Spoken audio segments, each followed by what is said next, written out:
Hellcat. मैं 10 minute में वापस आऊंगा। I'll be back in 10 minutes. I will be back in 10 minutes. मैं 10 मिनट में वापस आऊंगा या मैं 10 मिनट में वापस आ जाऊंगा। मैं आपको जानता हूं। I know you. I know you. क्या मैं आपको जानता हूं?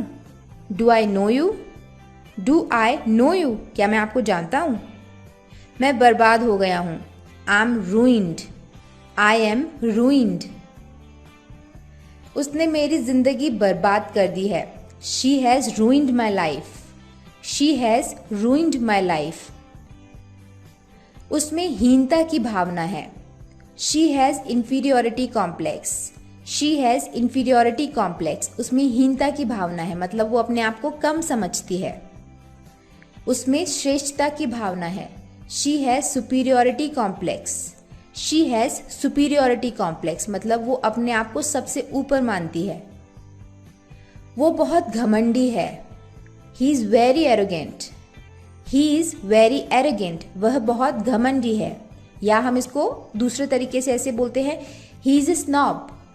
He is a snob और she is a snob, मतलब वो घमंडी है। Snob मतलब घमंडी। काम से जी मत चुराओ, यानी काम चोरी मत करो, तो आप बोलेंगे Don't shirk work. Don't shark work. Shark का मतलब होता है आलस दिखाना, काम चोरी करना, जी चुराना। बेकार मत बैठो। Don't sit idle. Don't sit idle. जीवन अप्रत्याशित है, मतलब जीवन का कभी भी अनुमान नहीं लगाया जा सकता कि आगे क्या होगा, तो उसके लिए इंग्लिश वर्ड है प्रिडिक्टेबल, जिसका अंदाजा लगाया जा सके कि आगे क्या होने वाला है। ओके, तो लाइफ इज अनप्रिडिक्टेबल, मतलब जीवन अप्रत्याशित है, यानी उसके बारे में प्रिडिक्ट नहीं किया जा सकता कि आगे क्या होगा। तुम कब पहुंचे या तुम कब आए। When did you arrive? When did you arrive? मतलब तुम कब पहुंचे। उसी क्वेश्चन का आंसर हम जनरली ऐसा देते हैं, मैं बस अभी पहुंचा हूं, तो उसे आप इंग्लिश में बोलेंगे I have just arrived. I have just arrived मतलब मैं बस अभी पहुंचा हूं। नेक्स्ट सेंटेंस, कई बार हम ऐसा बोलते हैं कि मैं ऐसा बोलना नहीं चाह रहा था, मेरी जुबान फिसल गई थी, तो उसे आप इंग्लिश में बोलेंगे it was a slip of tongue. It was a slip of tongue मतलब मेरी जुबान फिसल गई थी। नेक्स्ट सेंटेंस, आप ऐसा बोलना चाहें कि माफ़ करना, ये मेरे दिमाग से निकल गया, तो उसे आप इंग्लिश में बोलेंगे sorry it slipped my mind.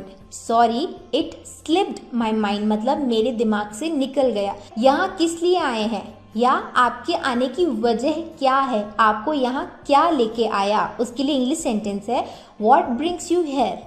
What brings you here, यहाँ पे आपको क्या लेके आया, यानी किस वजह से आप यहाँ आए हैं। क्या कोई खास बात है। Is there anything special.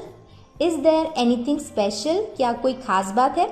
इसका जवाब कोई खास बात नहीं है। There is nothing special. There is nothing special, यहाँ कोई खास बात नहीं है।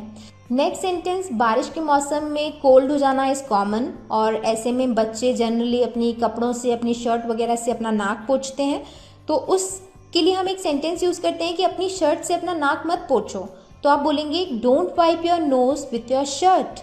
Don't wipe your nose with your shirt, अपनी शर्ट के साथ अपनी नाक मत पोंछो। यहाँ पे कुछ भी हो सकता है शर्ट के प्लेस पे, don't wipe your nose with your frock और something like that. Next sentence है आज कौन सी मूवी लगी है। ये तो मोस्ट आस्क्ड क्वेश्चन है, जब आप थिएटर में या फिर जब आप पीवीआर में फ़ोन करते हैं तो आप पूछते हैं आज कौन सी मूवी लगी है, तो आप बोलेंगे which movie is on today. Which movie is on today, आज कौन सी मूवी लगी है। आज पार्टी में मैं क्या पहनूं, what should I wear in the party today. What should I wear in the party today मतलब आज मुझे पार्टी में क्या पहनना चाहिए या मैं क्या पहनूं। आप इतनी बुरी तरह से क्यों खांस रहे हैं। Why are you coughing so badly. Why are you coughing so badly, आप इतनी बुरी तरीके से क्यों खांस रहे हैं। नेक्स्ट सेंटेंस है तुम्हें क्या परेशान कर रहा है या फिर आपको किस बात की चिंता है। What's bothering you. What's bothering you, आपको क्या परेशान कर रहा है। नेक्स्ट सेंटेंस, अगर आप ऐसा बोलना चाहें कि आप बेवजह परेशान हो रहे हैं, तो आप बोलेंगे you are unnecessarily worried. You are unnecessarily worried मतलब आप बेवजह परेशान हैं। नेक्स्ट सेंटेंस, क्या जल्दी है। What's the Hari.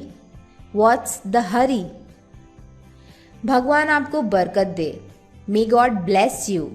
May God bless you. शाबाश, वेल डन, वेल डन। कितने अपमान की बात है, हाउ डिसग्रेसफुल, हाउ डिसग्रेसफुल। क्या बेहुदगी है, व्हाट नॉनसेंस, व्हाट नॉनसेंस। मेरा हिसाब चुका दो, clear my accounts, clear my accounts. मेरा हिसाब चुका दो। दिमाग से काम लो, use your brains, use your brains और यूज योर माइंड। बीच में मत बोलो, डोंट इंटरप्ट, डोंट इंटरप्ट। बीच में मत बोलो। आवेश में मत आओ या अति उत्साहित मत हो। Don't get over excited, don't get over excited. अति उत्साहित मत हो। कितने दुख की बात है, what a bother, what a bother. कितने दुख की बात है। आश्चर्यजनक, वंडरफुल, वंडरफुल, आश्चर्यजनक। खबरदार, बीवेयर, बीवेयर, खबरदार। कौन है, हु इज इट, कौन है, हु इज इट। और इसको हम साथ में हु इज इट ऐसे भी लिखते हैं, हु इज इट। क्या है, what is it, what is it और व्हाट्स इट। कृपया बुरा मत मानना या बुरा मत मानो। Please don't mind, please don't mind. बुरा मत मानो। मुझे कोई एतराज नहीं है या मुझे कोई आपत्ति नहीं है। I don't mind, I don't mind. या हम इसको ऐसे भी बोलते हैं, मुझे कोई एतराज नहीं है को हम बोलते हैं I have no objection, I have no objection. इससे कोई फर्क नहीं पड़ता या कोई हर्ज नहीं है। इसके लिए एक बहुत ब्यूटीफुल सेंटेंस है, it doesn't matter, it doesn't matter. कोई हर्ज नहीं है या कोई फर्क नहीं पड़ता, इट डजंट मैटर। इसी को हम दूसरे तरीके से बोलते हैं, it doesn't make a difference, it doesn't make a difference. इससे कोई फर्क नहीं पड़ता या इससे कोई अंतर नहीं आता, it doesn't make a difference. अगर आप ऐसा बोलना चाहें, ये मेरे लिए कोई मायने नहीं रखता, तो आप बोलेंगे it doesn't matter to me, it doesn't matter to me. मुझे से कोई फर्क नहीं पड़ता या मुझे से कोई अंतर नहीं पड़ता को हम बोलते हैं it doesn't make a difference to me, it doesn't make a difference to me. मुझे इससे कोई फर्क नहीं पड़ता। मुझे विश्वास नहीं होता, I don't believe it, I don't believe it. मुझे विश्वास नहीं होता। क्या तुम्हें विश्वास नहीं है, don't you believe it, don't you believe it. क्या तुम्हें विश्वास नहीं है। घबराओ मत, डोंट पैनिक, डोंट पैनिक। ये दिलचस्प है, इट्स फैसिनेटिंग, इट्स फैसिनेटिंग।